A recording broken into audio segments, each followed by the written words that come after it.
Innovaciones tecnológicas.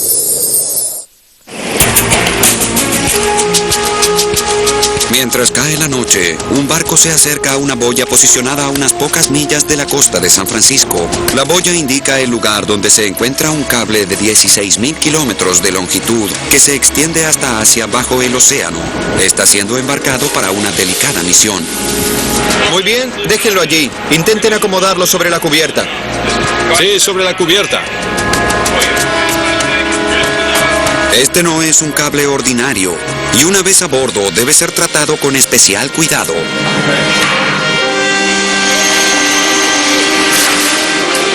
Durante varias horas quitan capa tras capa de goma y acero para revelar un núcleo extraordinario.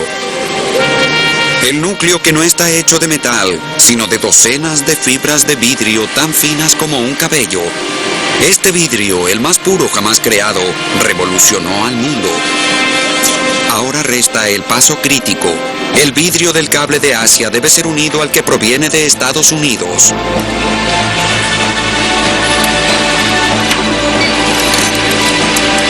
Bajo el microscopio, las fibras son alineadas y fusionadas. El cable ahora forma un camino continuo para transportar datos e información desde San Francisco hasta Shanghái. Esta red es el último capítulo en la búsqueda de comunicación de la humanidad. Un cuento épico en el cual los científicos, los ingenieros y los empresarios luchan contra los límites de la naturaleza. Una travesía que culminó en la fibra óptica. Una tecnología que une las espectaculares propiedades de la luz con la mágica transparencia del vidrio.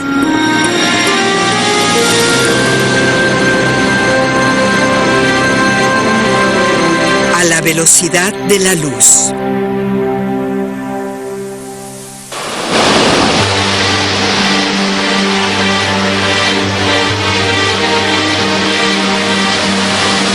Hace 3.000 años, la única manera de enviar los mensajes indispensables era transportándolos. Las noticias más urgentes viajaban durante meses por mar y tierra. Desde entonces, el mundo ha luchado para conseguir algo mejor. Y a lo largo de la historia, los humanos demostraron un ingenio exquisito. La noticia sobre la caída de Troya, por ejemplo, fue transmitida por un sistema de faros de fuego que transferían una señal prepactada a lo largo de 650 kilómetros de isla a isla. La noticia de la victoria llegó a Micenas, al sur de Grecia, en cuestión de horas. Ya se enviaban mensajes muy importantes usando este sistema de señales, tanto para indicar la caída de Troya como el arribo de la Armada Española. Pero el problema con este tipo de comunicación era que debía acordarse de antemano qué significaba cada señal de fuego. No podían enviarse mensajes arbitrarios como «os invito a tomar el té». No era un tipo de elemento al cual la gente accedía. Era algo reservado para la clase dirigente, la monarquía, la milicia.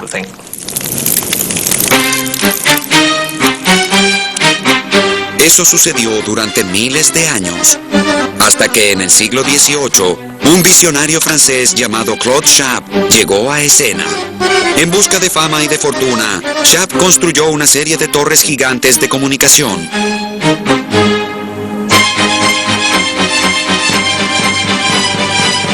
Con la financiación del gobierno francés, Chappe alzó cientos de torres como esta. Cada una ostentaba unos brazos enormes que podían ser vistos con un telescopio desde la torre adyacente. Dado que cada letra del alfabeto podía ser representada con una posición diferente de sus brazos, podían enviarse mensajes específicos de torre a torre y ser transmitidos en toda Francia. Era posible transmitir mensajes de un extremo de Francia al otro en cuestión de minutos a cientos de kilómetros por hora. Mucho más veloz que un caballo. Y esto era algo que hasta ese momento fue completamente imposible. Napoleón fue un fanático del sistema telegráfico de Chappe y lo extendió por toda Francia hasta llegar a España. Incluso lo primero que hizo Napoleón cuando llegó al poder fue enviar un mensaje que decía: «Yo estoy a cargo ahora». Pero el sistema de Chappe sufrió varios inconvenientes. Uno de los problemas de la transmisión torre a torre era qué sucedía cuando llovía o estaba nublado o con neblina y no podían verse las señales. Y no es una buena idea confiar porque puede estar nublado o nevar o presentarse un huracán o tener vientos fuertes. Eso no lo hacía un sistema confiable. Pese a todas esas desventajas, la red de Sharp abrió una puerta a la nueva comunicación humana. Pero a Sharp no le iría tan bien. Sharp se volvió un poco extraño hacia el fin de su vida. Se volvió paranoico y vivía preocupado porque creía que la gente le robaba sus ideas y porque a él no le dieron el crédito que merecía. Finalmente se quitó la vida arrojándose a un pozo. Poco después, el trabajo de su vida fue eclipsado por una mejor tecnología en comunicaciones, el telégrafo. Este trabajaba día y noche, con sol o con lluvia, al utilizar el código Morse, combinaciones de puntos y guiones para representar las letras del alfabeto. El telégrafo cautivó al mundo de los negocios.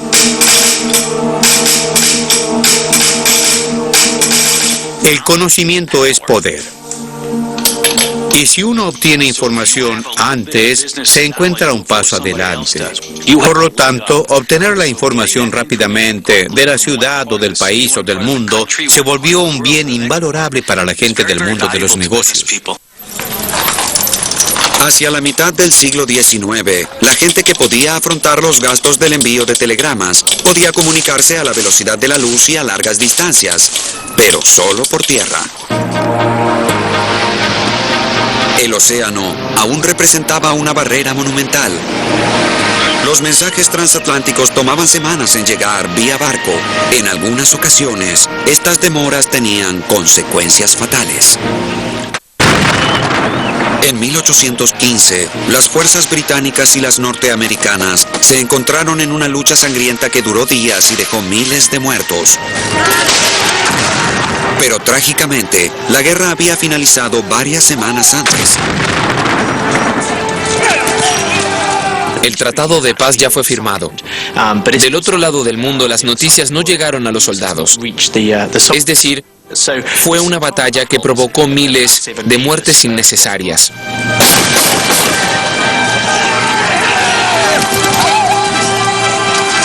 Tales desastres inspiraron una propuesta radical, un cable telegráfico transatlántico. Pero el Atlántico era inmenso. En su punto más angosto, entre Terranova e Irlanda, hay 2.580 kilómetros de mar abierto y en algunos lugares 4 kilómetros de profundidad. El empresario Cyrus Field comprendió el desafío y lo vio como una gran oportunidad.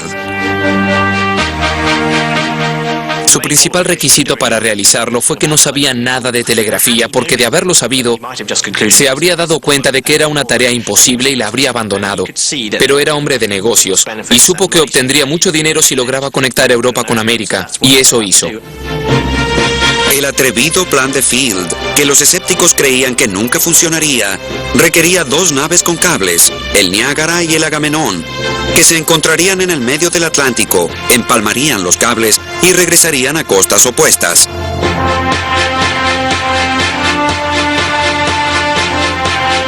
Contra todos los pronósticos, la empresa fue un éxito. La reina Victoria y el presidente Buchanan intercambiaron mensajes de salutación. La reina tiene el gran placer de comunicarse con el señor presidente y de poder renovar su deseo de prosperidad para Estados Unidos. Pero pocas semanas después, el cable se cortó y se volvió una línea muerta. Entonces surgió la alternativa. O bien lo reparaban o se rendían e intentaban pasar otro cable una vez más.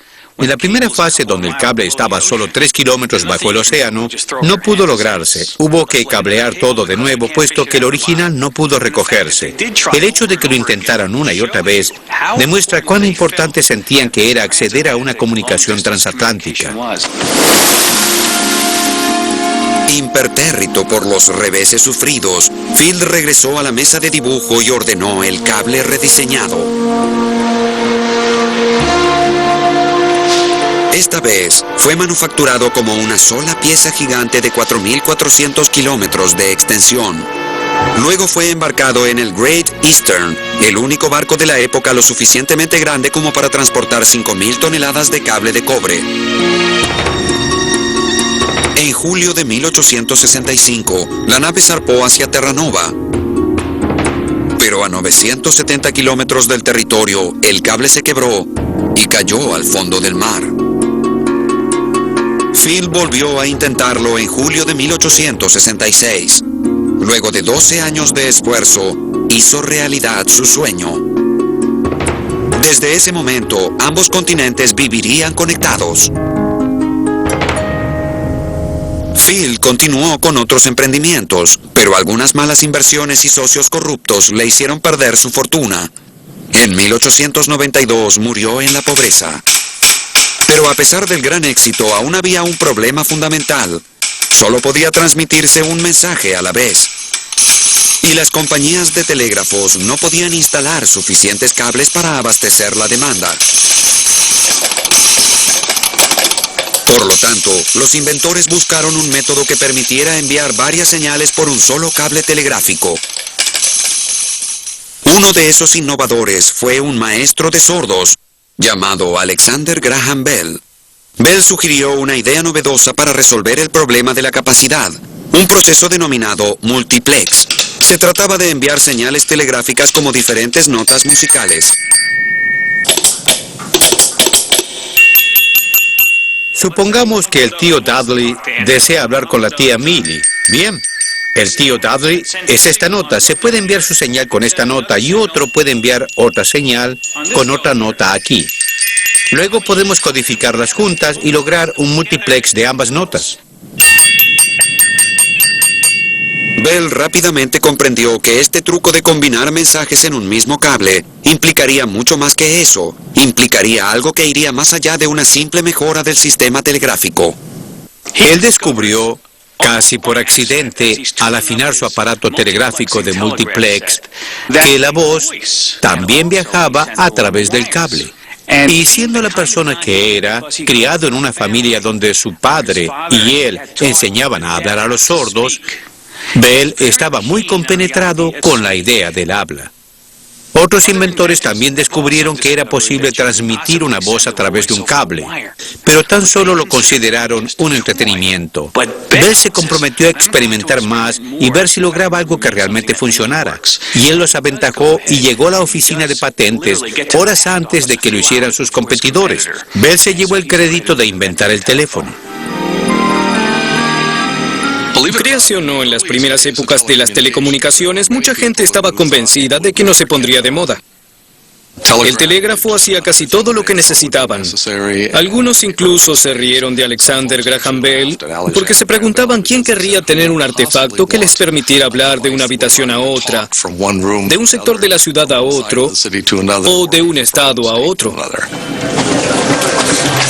El teléfono sí fue aceptado por la gente. Primero en las ciudades, luego en toda Norteamérica. La demanda del público se volvió insaciable.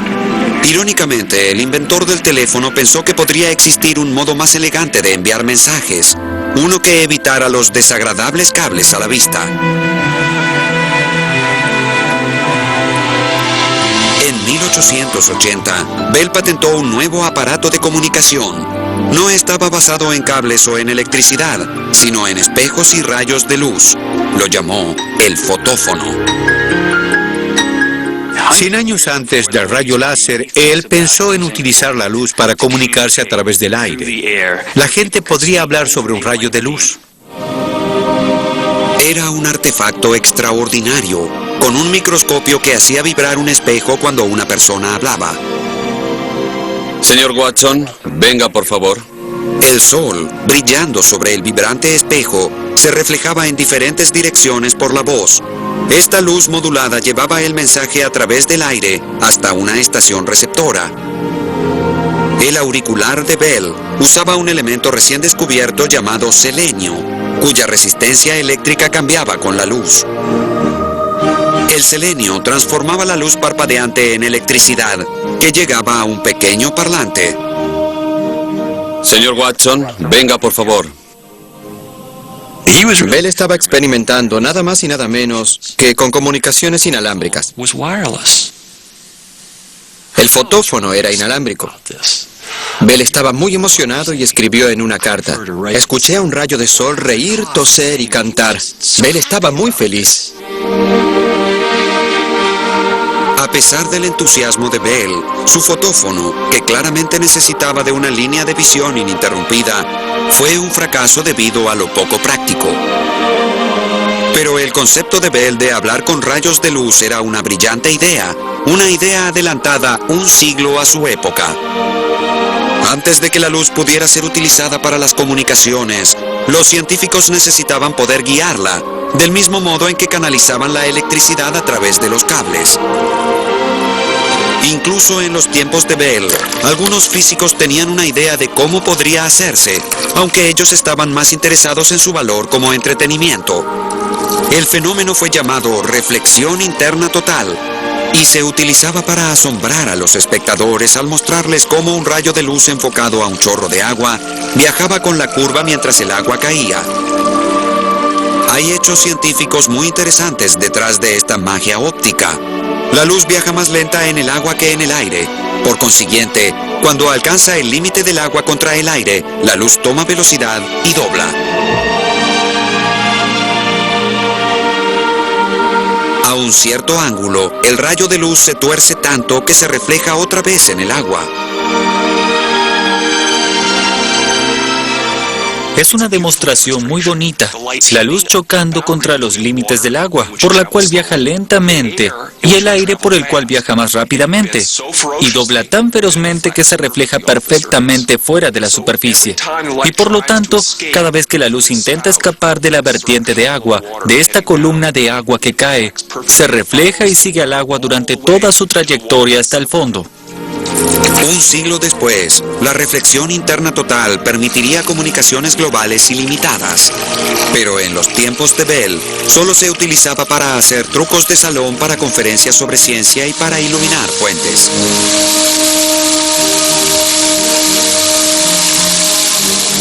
El momento no era el apropiado y la tecnología no era la adecuada.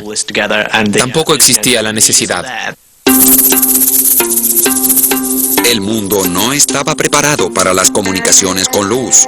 Pero mientras tanto, el teléfono continuó expandiéndose a lo largo de Norteamérica y del mundo. Y en los albores del siglo XX, al teléfono se le unió otro importante adelanto tecnológico, la radio, que inauguró un nuevo capítulo en la historia de la comunicación. Era un medio que transmitía un gran caudal de información sin necesitar cables de cobre.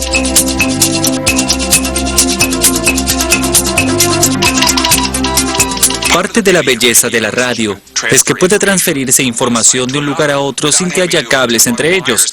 Se transmite vía aérea. La onda de radio es tan solo un tono electromagnético puro y no hay información en él. La información llega dependiendo de si uno acciona el tono o no. Entonces, si uno puede intermitentemente encender y apagar la onda de radio, cualquier persona que tenga el equipo adecuado para observar este proceso puede obtener la información. Como la señal telegráfica que envía mensajes con puntos y guiones, el parpadeo de la onda de radio codifica información al encenderse y apagarse. Cuanto más rápida es la frecuencia de encendido y apagado, mayor es la información codificada.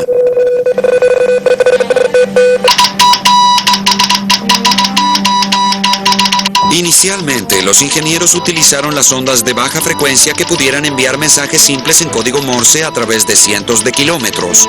Estas ondas eran gigantes y podían flotar sobre los árboles y sobre las colinas con facilidad. Sin embargo, la onda de radio de baja frecuencia solo podía transmitir pequeñas cantidades de información, porque el parpadeo rápido de encendido y apagado destruía la onda. Para solucionar este problema, los ingenieros comenzaron a utilizar ondas de mayor frecuencia. Estas podían ser encendidas y apagadas con gran velocidad y permitían transferir más información. Si uno quería enviar un mensaje seguro, entonces utilizaba guiones y puntos para resolver el problema. Pero si uno deseaba enviar información sonora, la sinfonía preferida o la voz, en ese caso, se necesitaba mayor frecuencia por segundo en la onda de radio para que al llegar recreara la voz o la sinfonía. Frecuencias que vibraban miles de veces por segundo podían transmitir música a través del aire. Esto dio lugar a las radios personales.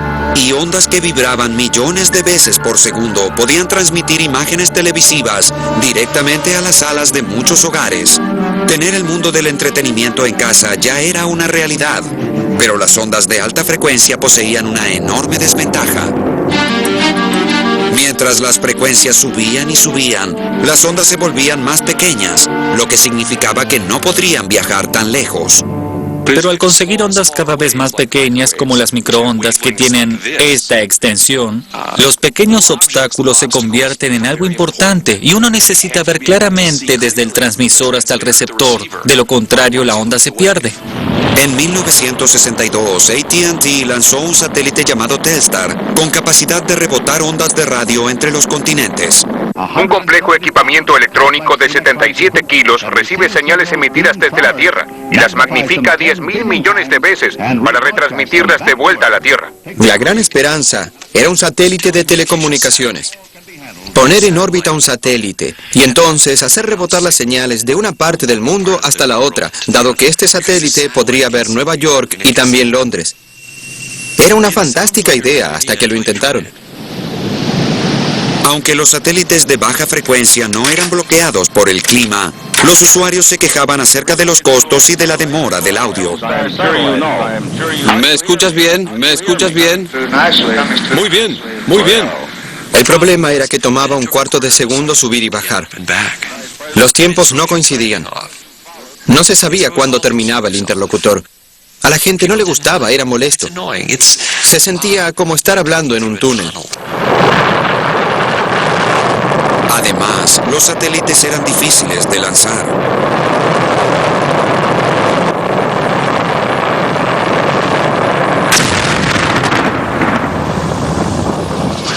Pero cuando funcionaban, realmente permitían una mejor comunicación que el telégrafo subacuático.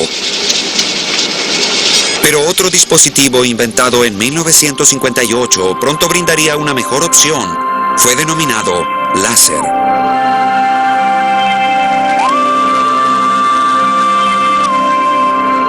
El láser era una fuente de luz sin paralelo. Cuando los laboratorios Bell pensaron en patentarlo, pocos confiaban en que transformaría las comunicaciones. En cambio, los científicos imaginaron un sinnúmero de diferentes aplicaciones.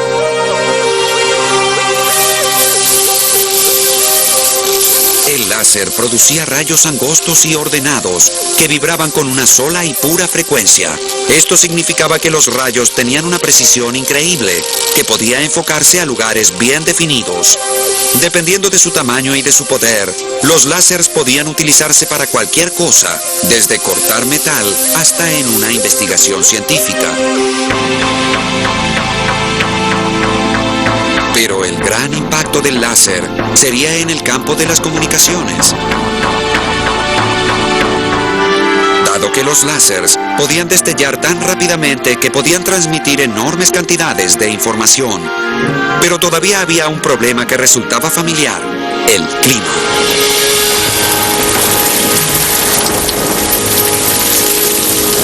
Una vez más se planteaba el mismo inconveniente suscitado durante siglos con las comunicaciones por aire, el aire mismo. Si el clima era húmedo o si llovía o estaba nublado, algo bloquearía el rayo láser, de modo que debía inventarse la manera de encapsular el láser en algún tipo de cable. Pero los cables no son transparentes a la luz, por lo cual no funcionaría muy bien utilizar un cable coaxil convencional con el láser. Se necesitaba algo transparente, algo que fuera muy bueno para transmitir la luz de un extremo al otro. La respuesta se encontraba en el truco de salón de la era victoriana, la reflexión interna total. Ya que si un rayo de luz puede guiarse por un chorro de agua, el mismo truco debería funcionar con un medio transparente más práctico: el vidrio.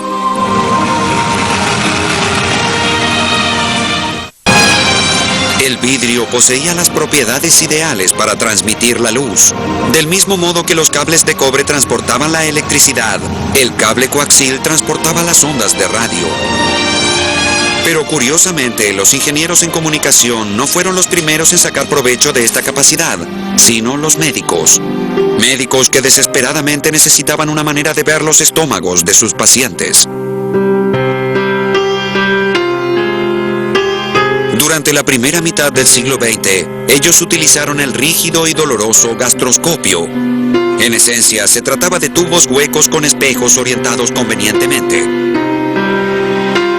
Pero en 1956, un estudiante de primer año de la Universidad de Michigan, Lawrence Curtis, presentó para un proyecto de física un instrumento más agradable para los pacientes, en el que utilizó fibra de vidrio flexible.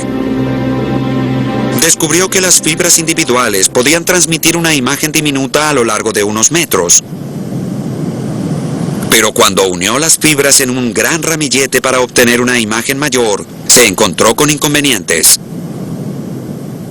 Uní todas las fibras y me dispuse a ver cómo se veía esa imagen.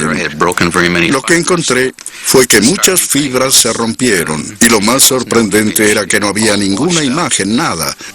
Las retiré del tubo, tomé las fibras y las apreté a todas juntas. Pude ver que la luz parecía gotear entre una fibra y otra. Curtis pronto supo que andaba mal.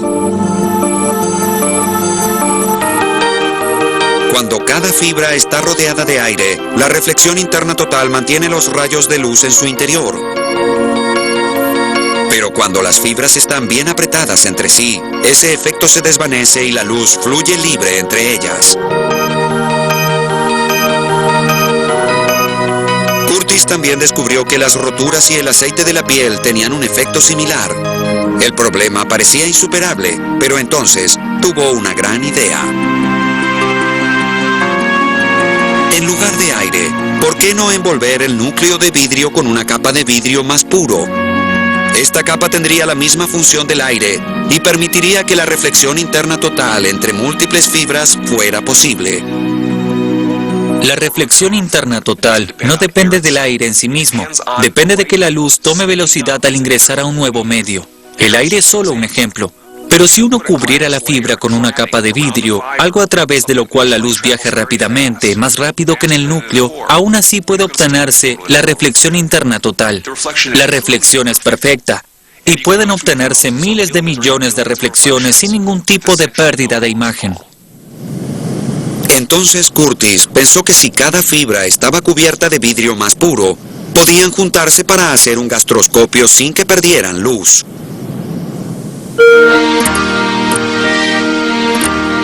Teniendo un tubo de vidrio ultra claro para la capa superior y una barra de vidrio no tan claro para el núcleo, Curtis se preparó para diseñar las fibras individuales. Recuerdo que fui a un comercio de productos químicos a comprar una pieza estándar de tubo de laboratorio. La llevé a mi laboratorio y la acomodé en el aparato para estirar fibras.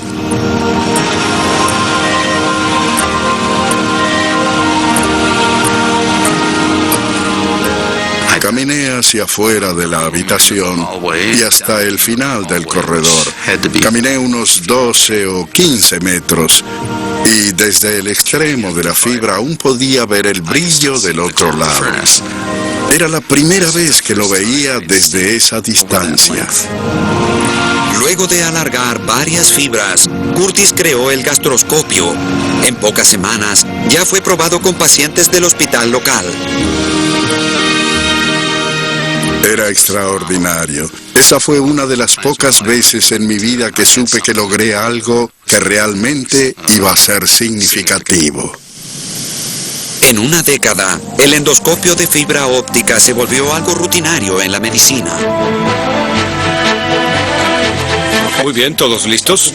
Para pacientes como San Federico, a quien deben quitarle unos stents de su páncreas, ya no hay necesidad de una operación masiva o de anestesia general.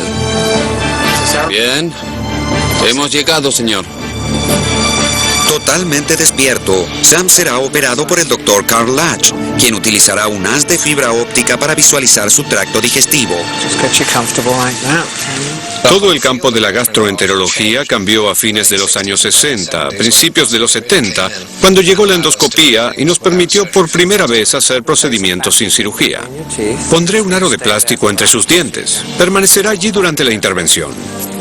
Las fibras son diminutas y podría haber miles de ellas en un haz que solo tiene unos pocos milímetros de diámetro. El ramillete de fibra óptica es flexible. Comencemos. La parte más incómoda de este procedimiento es la del principio. La flexibilidad del endoscopio nos permite llegar a lugares del tracto gastrointestinal a los que antes del endoscopio no podía llegarse. Estamos pasando por el esófago y aquí está el estómago. La mayoría de los pacientes a los que diagnosticamos y tratamos son ambulatorios. Llegan a nuestra unidad, se realizan el estudio y regresan a sus casas.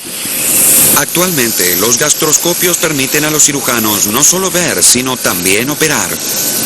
El tubo que lleva la fibra óptica tiene un canal para instrumental especialmente diseñado. Este es un aro angulado que permite tomar un dispositivo como el stent. Lo quitaré a través del canal. Para fines de los 60, enviar luz a través de un endoscopio de fibra óptica era una práctica común. Pero la verdadera revolución, la que Bell soñó un siglo antes, aún estaba por llegar. Porque si la fibra podía transmitir imágenes desde dentro del cuerpo, también podía llevar pulsos de rayos láser a través del planeta. Luz tan pura que podría codificar cantidades colosales de información. Pero todavía restaba el desafío final. Para comunicación de larga distancia, las fibras debían ser casi perfectamente transparentes, tan claras como nunca fueron vistas. El vidrio de una ventana luce claro, pero entorne un panel de la ventana de lado y lo verá verde y oscuro. Allí hay hierro, cobre, todo tipo de elementos que absorben luz cuando la luz se aleja. Lo que se requería era un vidrio extremadamente puro. El sueño de la comunicación óptica requería de un vidrio sin imperfecciones. Un vidrio tan puro que transmitiera la luz a lo largo de 1 kilómetro, más allá de la máxima distancia que podía viajar una onda de radio vía cable coaxil, sin amplificación. Uno de los científicos intentando cumplir este sueño era Peter Schultz.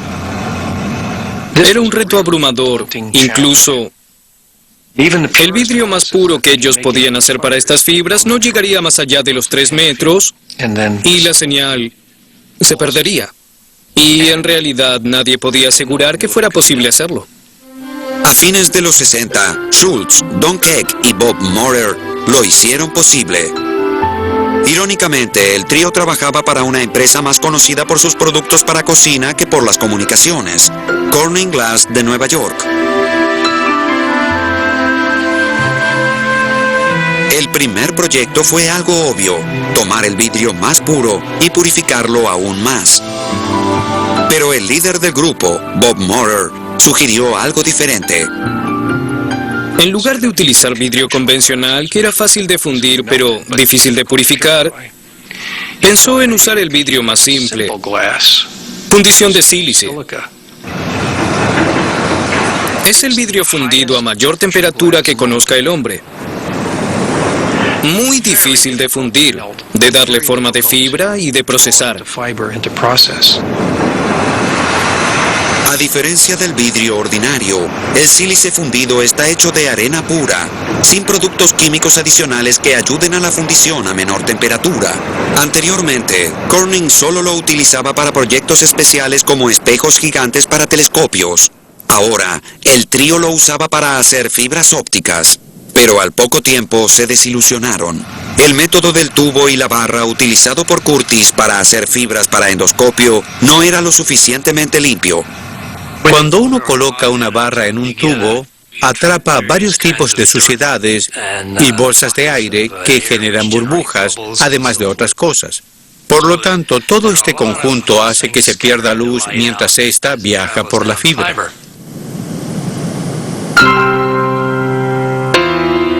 Entonces el grupo llegó a una conclusión radical. Prescindiendo de la barra de vidrio, consiguieron un núcleo al rociar sílice fundido combinado con pequeñas cantidades de impurezas en el interior del tubo de vidrio.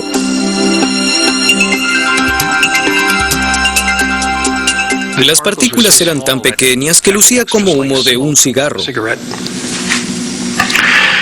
Pero necesitaban dirigir esas partículas dentro del tubo mismo para que se pegaran a la pared interior. Inicialmente el hollín no entró, pero uno de nosotros, no recuerdo quién, observó una aspiradora que había allí, que estaba en el laboratorio. Y la ajustamos al otro extremo del tubo. La encendimos, pusimos la cara del tubo en el soplete y aspiramos el humo dentro del tubo para revestir la pared interior. Y funcionó. La genialidad de la idea era que cuando el tubo estuvo caliente y elongado, colapsó en una minúscula fibra de vidrio sólido. El revestimiento por rocío se convirtió en la verdadera fibra, rodeada de la capa transparente de sílice fundido. El núcleo llevaría la luz del láser. El recubrimiento externo aseguraría la RIT. Para 1970, el grupo de fibras podía transportar una luz láser a 1 kilómetro, venciendo así al cable coaxil. Para 1975, fibras aún más puras llevaban luz láser a 10 kilómetros, y desde entonces la distancia fue aumentando. Actualmente, las fibras ópticas son manufacturadas en esencia de la misma manera, pero para satisfacer la demanda, se producen en grandes edificios llamados torres de estiramiento. Luego de que las partículas de núcleo fueron depositadas en la superficie interior del tubo, se produce un objeto de vidrio denominado preforma. De la preforma pueden hacerse 250 kilómetros de fibra de vidrio. Lo que sucede posteriormente es una mezcla de tecnología con gravedad.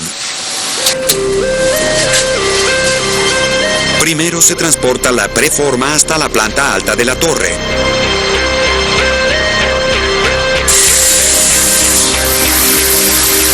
Entonces se coloca en posición y se baja a un horno encendido a más de 2000 grados Celsius.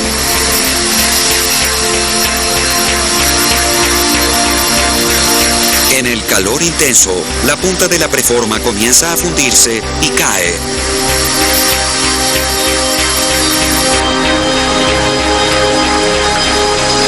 El tubo colapsa. La superficie interior se achica hasta volverse un núcleo diminuto que transportará los pulsos láser. La parte exterior del tubo es el revestimiento.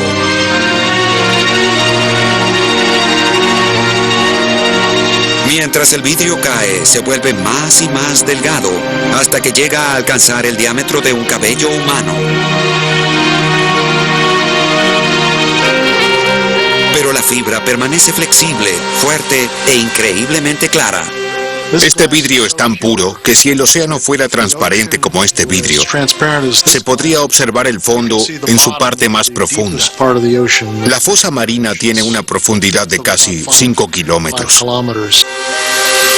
A mediados de los años 70, ya era obvio que 3 científicos de una empresa de vidrios lograron lo que otros creyeron imposible. El sueño de Bell de comunicarse con luz ya era una realidad. Una sola fibra de vidrio podía transmitir la misma información que todos estos cables de cobre combinados. Decenas de miles de llamadas telefónicas. Y podía transmitirlas por muchos kilómetros. Este era el santo grial de las comunicaciones.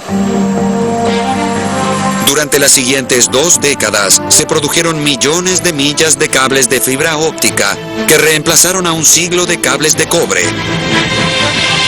Barcos como el Global Sentinel completaron la autopista de vidrio que circunda al mundo. Al día de hoy, estas embarcaciones han tendido un estimado de más de 6 millones de kilómetros de fibra de vidrio bajo los océanos, lo suficiente como para cruzar el Atlántico 1000 veces. Otros 480 millones de kilómetros entrecruzan los continentes, formando el denominado collar de vidrio de las comunicaciones. Pero del mismo modo que una vez los escépticos cuestionaron el teléfono, hubo quienes dudaron de la necesidad de esta nueva tecnología, y los escépticos volvieron comenzaron a equivocarse. Entonces tuvimos toda esa capacidad buscando un hogar, es decir, pensando qué se podía hacer con ella. Y casi coincidentemente llegó al rescate algo que en el tiempo se llamaría Internet. Actualmente, la red global de vidrio no solo transporta una demanda creciente de servicios de Internet, sino información mundial para el comercio y para sistemas bancarios. También conecta teléfonos alrededor del planeta. Incluso en la era de los teléfonos celulares, una llamada viaja por aire una distancia corta hasta la antena más próxima, antes de continuar su travesía como pulso láser vía fibra óptica.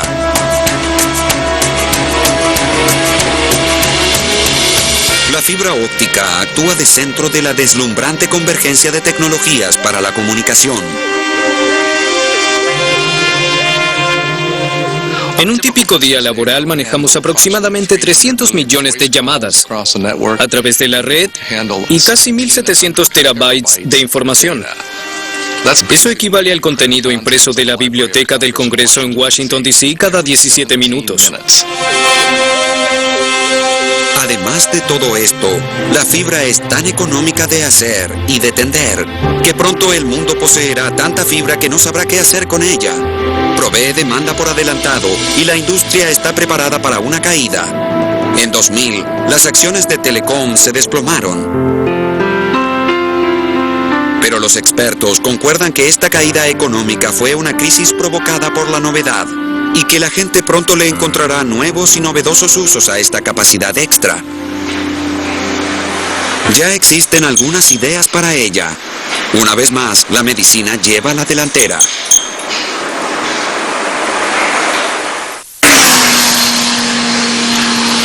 North Bay, un pueblo en el norte de Canadá, es escenario de un increíble experimento.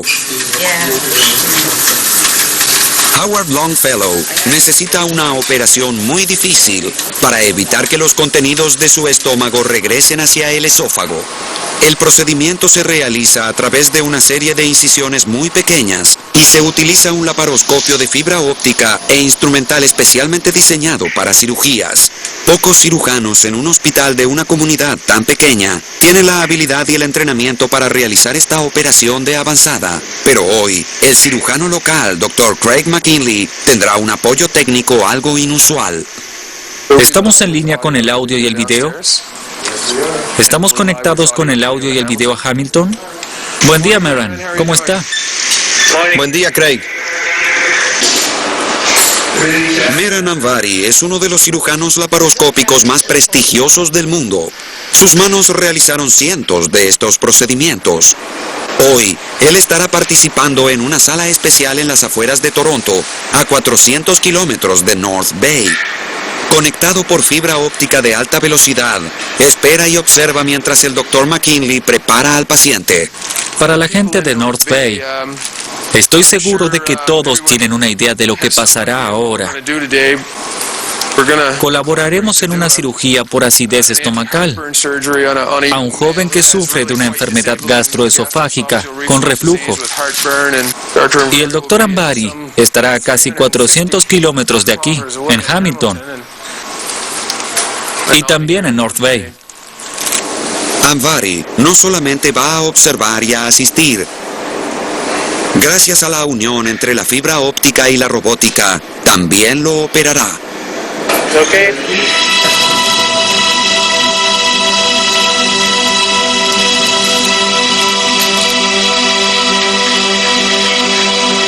Hay un vaso ahí, ¿verdad?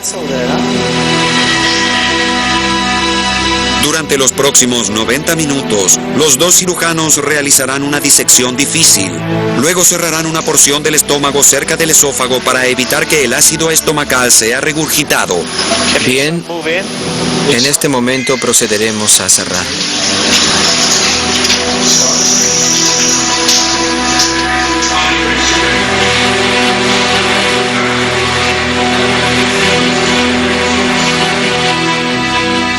Esta tecnología me permite operar como si estuviera en la sala de operaciones de North Bay, cerca del paciente, realizando una cirugía estándar.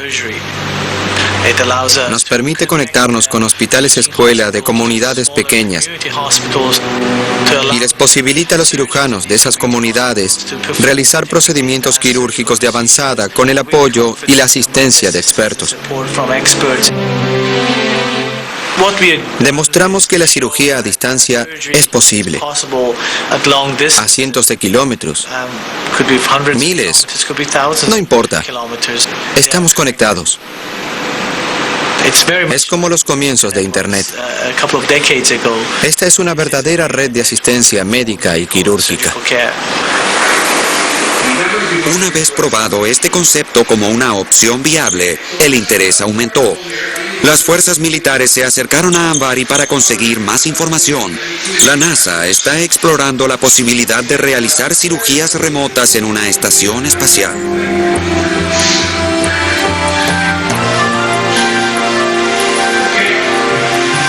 Lo conseguido hasta ahora es excelente.